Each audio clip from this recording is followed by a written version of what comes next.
એ મારો વિષય છે અને તમને જેમ મોદી સાહેબે યાદ કરી અને તમને એવોર્ડ આપ્યો છે એમ મને આપણા મુખ્યમંત્રી શ્રી પણ એવોર્ડ આપ્યો છે અને એના માટેનો હું પ્રયત્ન કરું છું.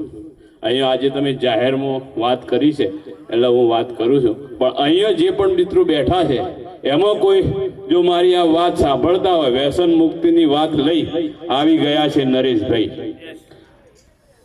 નરેશભાઈની વાત તમારા સુધી પહોંચતી હોય અને તમને એવું લાગતું હોય કે આ વાત ખરેખર સાચી છે અને અહીંયા કોઈ એવા કોઈ મિત્ર હોય કે એના શિકાર હોય તો આજે આ સાક્ષીબેનના લગ્ન પ્રસંગે કોઈ એવી ગિફ્ટ મને આપશે તો કદાચ આનંદ થશે.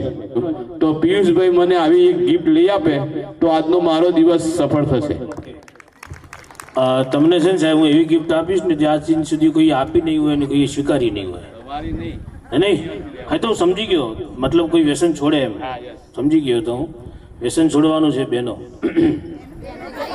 એટલે હજી તો શ્વાસ તો લેવા દો ભાઈઓ, બોલું છું બહેનો ભાઈઓ એમ કહેતો હતો. ઓકે સર આવી